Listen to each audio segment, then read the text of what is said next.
한 남편이 식탁을 지나가다가 가방을 건드려서 바닥에 떨어뜨립니다. 순간 가방이 열리면서 신용카드 수십 장이 쏟아지는데요. 모두 아내 이름으로 된 카드였습니다. 아내는 왜 남편 몰래 그 많은 카드를 숨겨야 했던 걸까요? 자, 오늘은 내 아내가 정말 너무너무 무섭다는 사반 가족분의 제보입니다. 제보해 주신 분 50대 남성 결혼 22년 차입니다. 그런데 장모님 몸이 좀 불편하셔서 신혼 초부터 같이 모시고 살았답니다.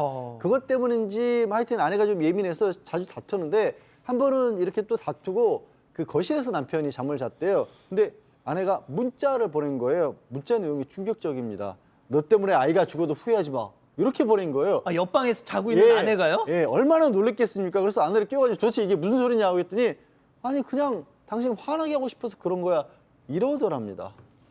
자, 이때까지만 해도 제보자 남편은 장모님 간병하느라 내 아내가 예민해졌나 보다라고 생각했다는 거죠. 네, 얼마 뒤 오랜 지병을 앓던 장모님이 세상을 떠나시고 나서 아내는 좀 그 전업주부를 생활을 하다가 심심하다고 아르바이트를 시작을 했습니다. 그런데 동료와 다투거나 해고를 당하는 등 조금 일을 오래 이어가지 못했대요. 근데 그러던 어느 날 제보자가 식탁을 지나가다가 아내의 가방을 건드려서 모르고 이게 떨어뜨린 적이 있었습니다. 그런데 그 순간 가방 안에서 신용카드 여러 장이 와르르 쏟아졌다고 해요.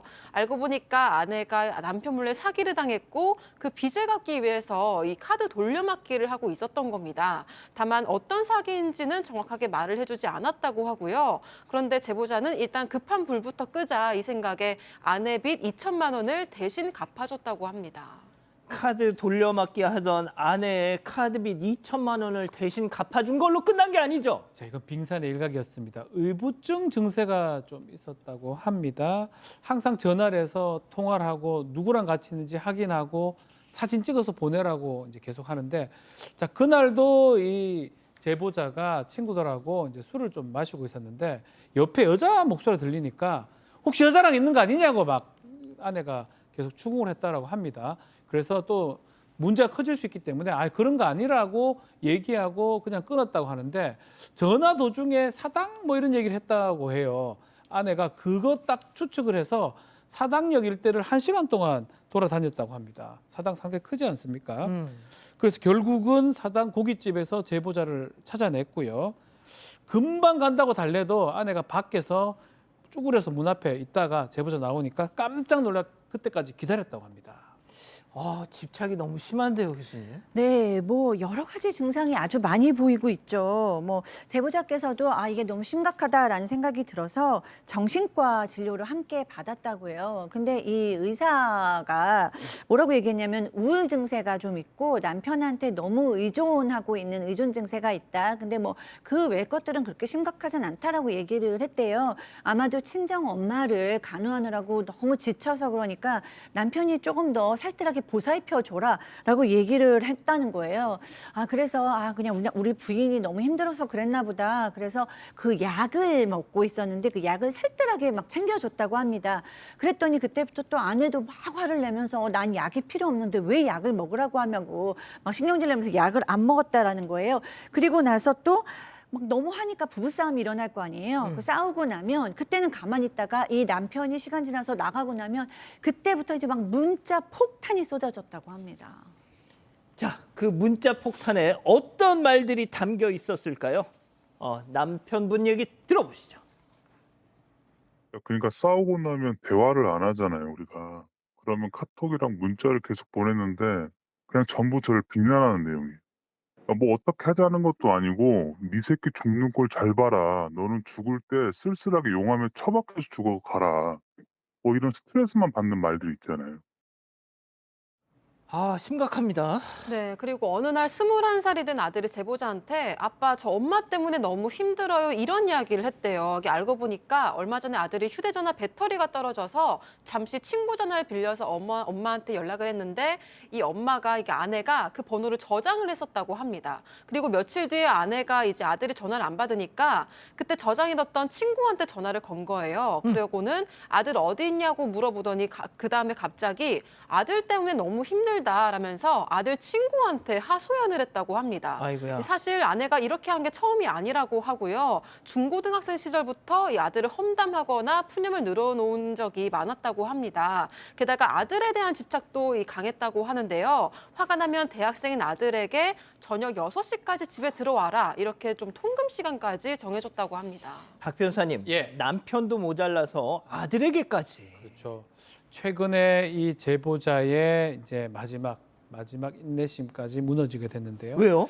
사실 어떤 일이 좀 있었냐면 생활비를 계속 올려달라고 얘기를 해서 이미 한 300만 원 월 300 주는데 왜 자꾸 올려달라 하나 좀 이상해서 혹시나 생활비 쓰고 있는 내역을 좀 보여줄 수 있냐, 나도 좀 확인해야 되지 않겠냐라고 얘기를 하면서 보여달라고 하니까 아내가 그때 왜 나를 못 믿느냐라고 하면서 다툼이 시작됐다고 합니다. 아니 근데 그때 저번에 카드 돌려막기도 했었잖아요. 그 걱정되니까 맞아. 사실은 그런 것도 좀 확인해야 되겠다 생각이 들어서 의심이 정말 더 커졌다고 그러고요. 그러면 이제껏 내가 준 돈 혹시 모았느냐라고 말을 하니까 아내가 당신의 태도 자체가 마음에 안 든다라고 또 반박을 했다라고 하고요.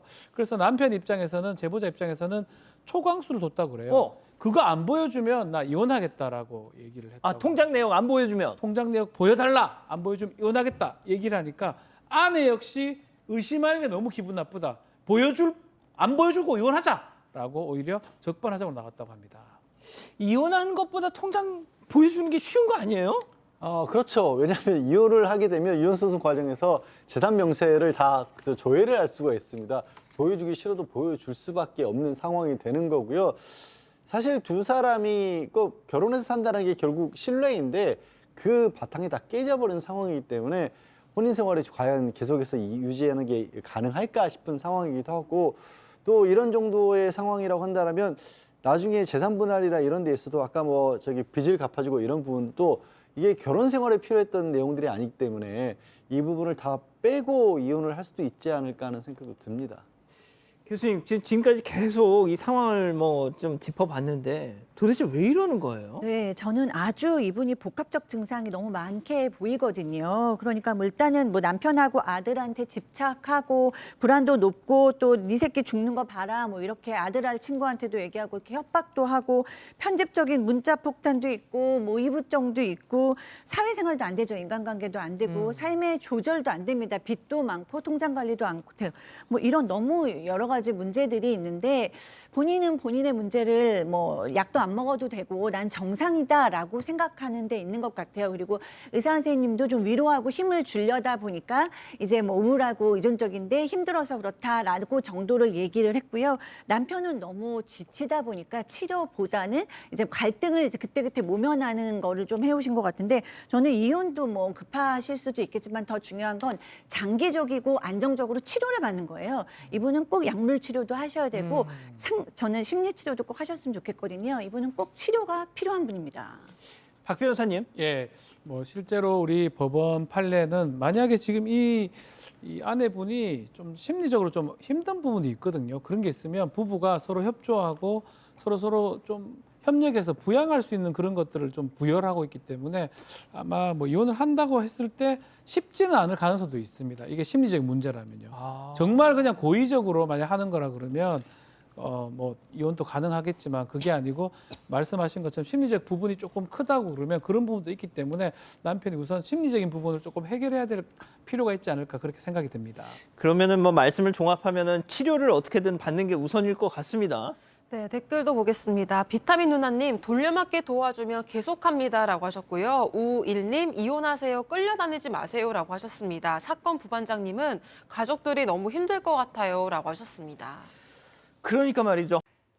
가족 여러분, 여러분들의 구독이 사건 반장의 힘이 됩니다. 구독과 좋아요 부탁드립니다.